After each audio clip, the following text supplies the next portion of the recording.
اسلام کا پہلا secret agent جن کی سیکرٹ انفارمیشن سے مدینہ کی ریاست اپنے فیصلے لیا کرتی تھی، اور یہ اتنا خطرناک ایجنٹ تھا کہ ایون بہت سارے مسلمانوں کو بھی اس بات کا پتہ نہیں تھا کہ وہ کون ہے۔ رسول اللہ صلی اللہ علیہ وسلم کے دادا عبد المطلب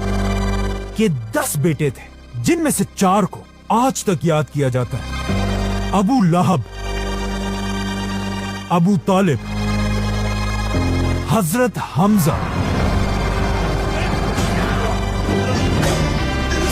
اور حضرت عباس۔ جیسے ہی رسول اللہ صلی اللہ علیہ وسلم نے مکہ میں اپنی نبوت کا اعلان کیا، مکہ کے سارے بڑے سردار مل کر آپ صلی اللہ علیہ وسلم کے خلاف ہو گئے، بلکہ رسول اللہ صلی اللہ علیہ وسلم کا سب سے بڑا دشمن ان کا اپنا ہی چچا ابو لہب تھا،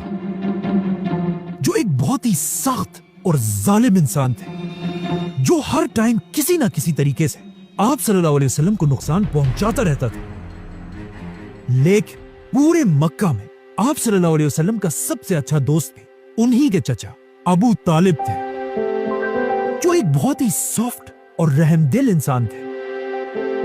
جو آپ صلی اللہ علیہ وسلم کے ساتھ ہر دشمن کے خلاف مضبوطی سے کھڑے تھے۔ اور آخر کچھ سال بعد آپ صلی اللہ علیہ وسلم کے پہلے چچا نے اسلام قبول کیا، حضرت حمزہ رضی اللہ عنہ،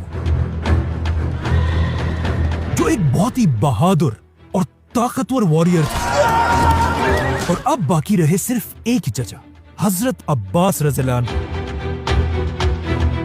جو ایک بہت بڑے بزنس مین اور ذہین انسان تھے،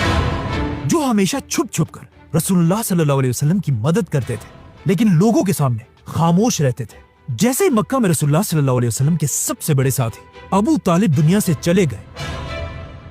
اس کے بعد آپ صلی اللہ علیہ وسلم کا مکہ میں رہنا امپاسبل ہو چکا تھا، کیونکہ مکہ والے ابو طالب کے بعد مسلمانوں پر سخت ظلم کرنے لگے تھے۔ اسی لیے آپ صلی اللہ علیہ وسلم اپنے چچا کی وفات کے بعد اب مکہ چھوڑ کر کہیں اور ہجرت کرنے کی پلاننگ کرنے لگے،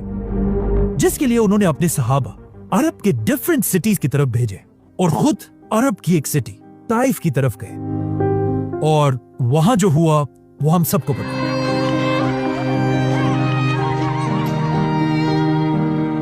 طائف کے واقعے کے بعد جب آپ صلی اللہ علیہ وسلم واپس مکہ آئے، اور مکہ والوں کو ایسا لگ رہا تھا کہ اب آپ صلی اللہ علیہ وسلم کے پاس کوئی بھی